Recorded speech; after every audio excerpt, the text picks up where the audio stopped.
Hi everybody, I'm filming this late at night. I just finished a homework assignment that my son gave me.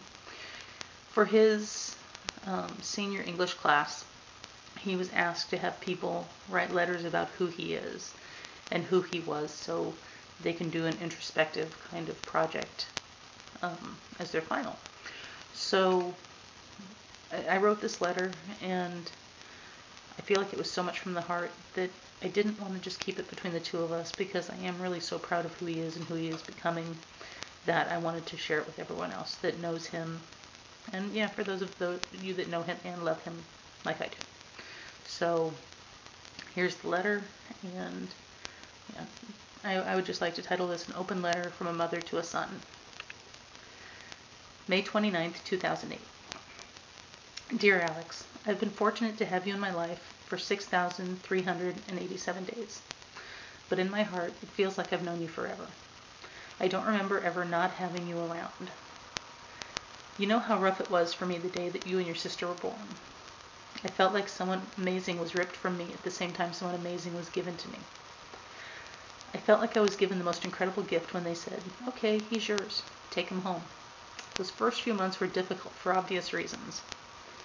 But I was lucky enough to have such a great baby to help me, and to comfort an ache that would never go away.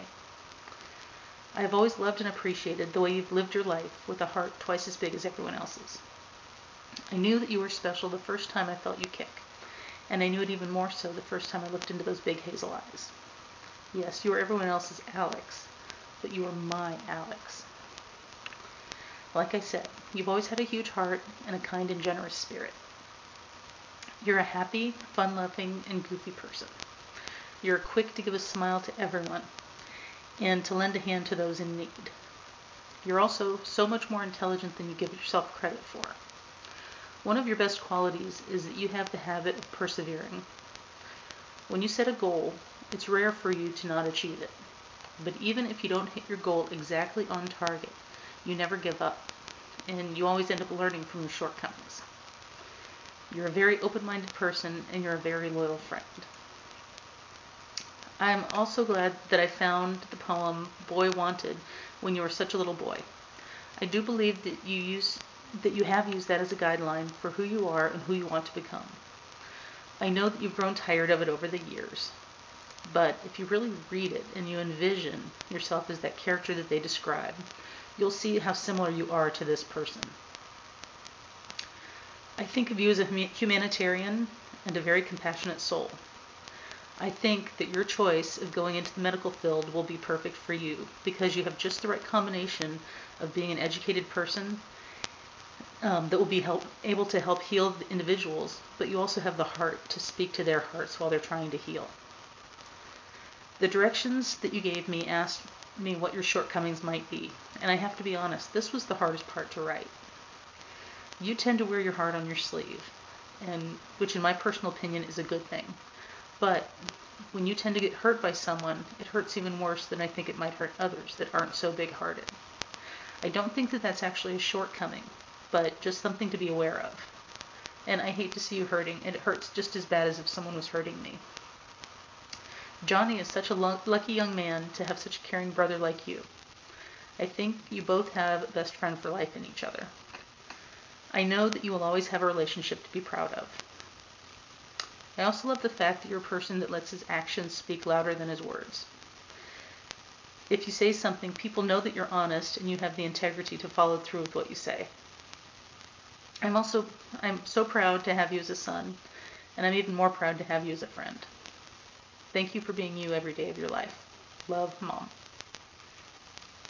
And the poem that I referenced above is called Boy Wanted.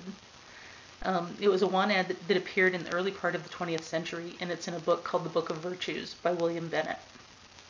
Wanted, a boy that stands straight, sits straight, acts straight, and talks straight. A boy whose fingernails are not in mourning, whose ears are clean, whose shoes are polished, and whose clothes are brushed, whose hair is combed, whose teeth are well cared for. A boy who listens carefully when he is spoken to, who asks questions when he does not understand, and does not ask questions about things that are none of his business. A boy that moves quickly and makes as little noise about it as possible. A boy who whistles in the street, but does not whistle when he ought to keep still. A boy who looks cheerful and has a ready smile for everyone and never sulks. A boy who is polite to every man and respectful to every woman and girl. A boy who does not smoke cigarettes and has no desire to learn how. A boy who is more eager to know how to speak good English than to talk slang. A boy that never bullies other boys nor allows other boys to bully him. A boy who, when he does not know a thing, says, "I don't know," and when he has made a mistake, says, "I'm sorry," and when he is asked to do things, says, "I'll try." A boy who looks you right in the eye and tells you the truth every time. A boy who is eager to read good books. A boy who would rather put in his spare time at the YMCA gym than to gamble for pennies in a back room. A boy who does not want to be smart, nor in any ways wise attract attention. A boy who would rather lose his job or be expelled from school than to tell a lie or to be a cad. A boy whom other boys like. A boy who is at ease in the company of girls. A boy who is not sorry for himself, nor forever thinking and talking about himself. A boy who is friendly with his mother and more intimate with her than anyone else. A boy who makes you feel good when he is around. A boy who is not a goody-goody, a prig, or a little Pharisee, but just happy, healthy, and full of life. This boy is wanted everywhere. The family wants him, the school wants him, the office wants him, the boys want him, the girls want him, and all creation wants him. Alex, that's who you are to us. You're not perfect on all of that stuff, and I'm not trying to say you are, but you do keep so much of this in mind at all times. And that's why we love you. Thanks for being you, Alex.